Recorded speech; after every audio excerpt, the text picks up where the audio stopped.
नमस्कार दोस्तों, बहुत बहुत स्वागत है। आज के इस वीडियो में हम सभी ईपीएस 95 पेंशन धारक जानते हैं कि पिछले साल सुप्रीम कोर्ट द्वारा एक फैसला दिया गया था जिसमें कहा गया था कि ईपीएस 95 पेंशन धारकों को उनकी एक्चुअल सैलरी के बेसिस पर पेंशन का भुगतान किया जाए।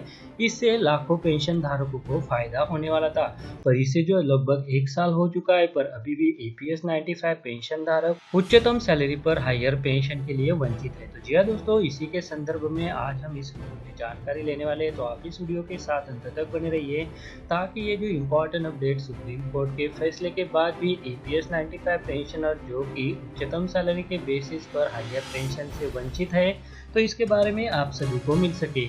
और ईपीएस 95 पेंशन धारकों से जुड़े हुए और सभी तरह के कर्मचारियों से जुड़े हुए अपडेट जानने के लिए अगर आपने चैनल को अभी तक सब्सक्राइब नहीं किया है तो वीडियो के नीचे जो रेड कलर का बटन है उसे प्रेस करके आप चैनल को सब्सक्राइब करके रख लीजिए और उसके बाद जो बेल का बटन आएगा उसे भी आप प्रेस कर दीजिए ताकि भविष्य में जो भी अपडेट आए उसका नोटिफिकेशन आपको सबसे पहले मिल सके। तो चलिए दोस्तों, हम सभी जानते हैं कि अप्रैल महीने में पिछले साल में ईपीएस 95 पेंशन धारकों के हक में सुप्रीम कोर्ट द्वारा एक फैसला दिया गया था।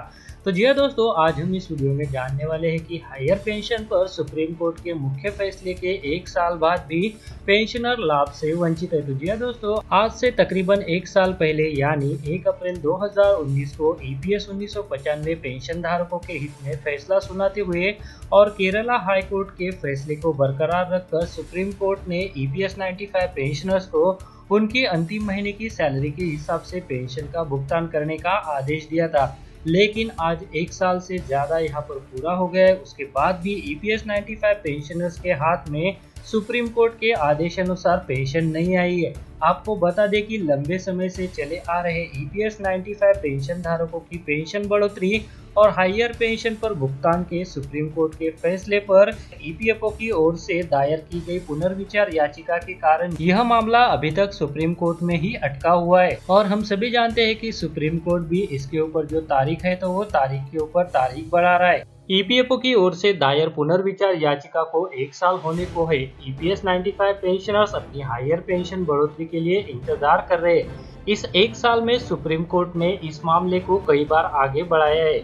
वही ईपीएस 95 पेंशन धारक जो कि 58 से लेकर 80 वर्ष के बुजुर्ग है, वह धीरे धीरे परलोक सिधार रहे हैं। लेकिन फिर भी इस उम्र में ईपीएस 95 पेंशनर्स के द्वारा सरकार को चेतावनी और अपनी ओर से ध्यान केंद्रित करने के लिए कई बार श्रम मंत्री, वित्त मंत्री और प्रधानमंत्री जी को पत्र लिखे गए और प्रधानमंत्री नरेंद्र मोदी जी से मुलाकात भी की गई। जरूरत के समय धरने और आंदोलन भी किए गए, लेकिन इन पेंशनर्स की कोई सुनवाई अभी तक नहीं हो पाई है। तो जी हाँ, यहाँ पर सुप्रीम कोर्ट के आदेश अनुसार आपकी जो पेंशन है तो वो कितनी बढ़ेगी, तो उसे भी अभी हम जान लेते हैं। 1 अप्रैल 2019 को सुप्रीम कोर्ट ने ईपीएस 95 पेंशन धारकों के हित में एक बड़ा फैसला किया था जिसमें कर्मचारियों की मासिक पेंशन में कई गुना वृद्धि की बात कही गई है। सुप्रीम कोर्ट के हिसाब से अब ईपीएस 95 पेंशन धारकों को उनके अंतरिम महीने की सैलरी के हिसाब से ही पेंशन मिलेगी, जहां पहले कर्मचारियों को पिछले 60 महीने के औसत वेतन पर पेंशन मिलती थी। तो चलिए इसके बारे में अभी हम एक आसान सा उदाहरण लेते हैं और जान लेते हैं। मान लेते हैं कि किसी कर्मचारी ने 10,000 रुपए से अपनी नौकरी की शुरुआत की और 23 साल तक नौकरी करने के बाद उसका अंतरिम वेतन बढ़कर 50,000 रुपए हो गया।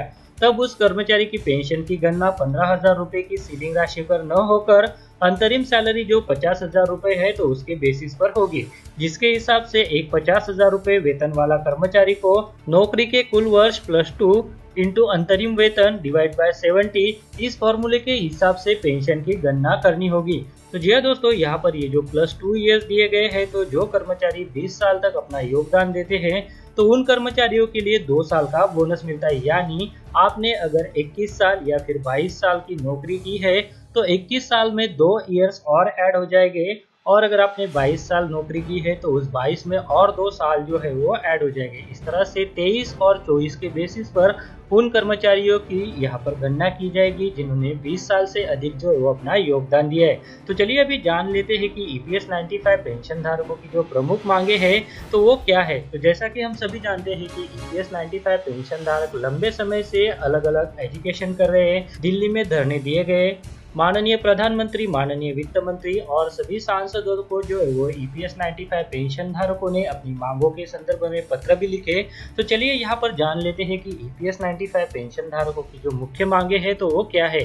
2014 में ईपीएस 95 पेंशन में किए गए बदलाव को लेकर नाराज ईपीएस 95 पेंशन धारकों की निम्न मांगे हैं, जिसको लेकर ईपीएफओ कार्यालय पर धरना दिया जा रहा है। ईपीएफओ द्वारा जारी किया गया अंतरिम पत्र दिनांक 31 मई 2017 को रद्द कर माननीय सुप्रीम कोर्ट के आदेशानुसार वास्तविक वेतन और महंगाई भत्ते पर पेंशन दिए जाए।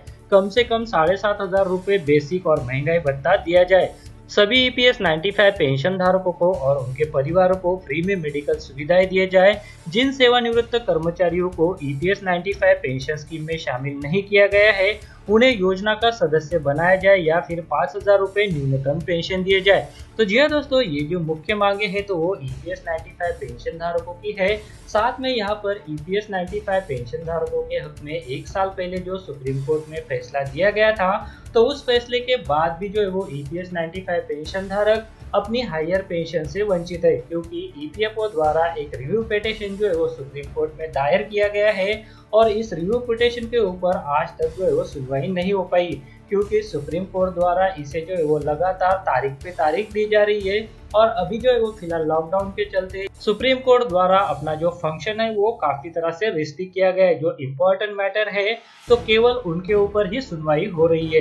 तो जी दोस्तों, यहाँ पर लंबे समय से ईपीएस 95 पेंशन धारक अपनी सुप्रीम कोर्ट में दाखिल याचिकाओं की सुनवाई पर लंबा इंतजार कर रहे हैं, फिर भी सुप्रीम कोर्ट द्वारा इसके ऊपर अभी तक कोई फैसला नहीं दिया गया है। आशा करते हैं कि सुप्रीम कोर्ट का फंक्शनिंग लॉकडाउन के बाद शुरू हो जाएगा और ईपीएस 95 पेंशन धारकों की जो केसेस है तो उनके ऊपर जल्द से जल्द सुनवाई हो पाएगी, ताकि ईपीएस 95 पेंशन धारकों को उनकी एक्चुअल सैलरी के बेसिस पर हायर पेंशन का भुगतान होने का रास्ता साफ हो जाए।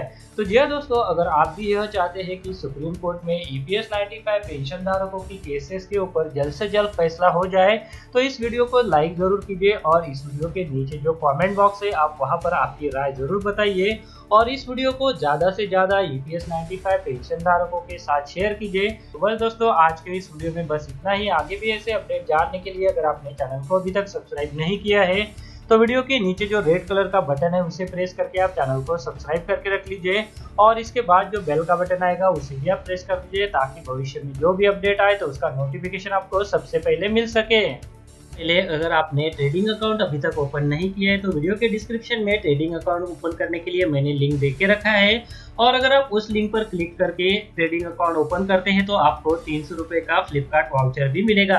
तो जल्दी कीजिए और वीडियो के डिस्क्रिप्शन में दी गई लिंक पर क्लिक करके आप ट्रेडिंग अकाउंट ओपन कीजिए।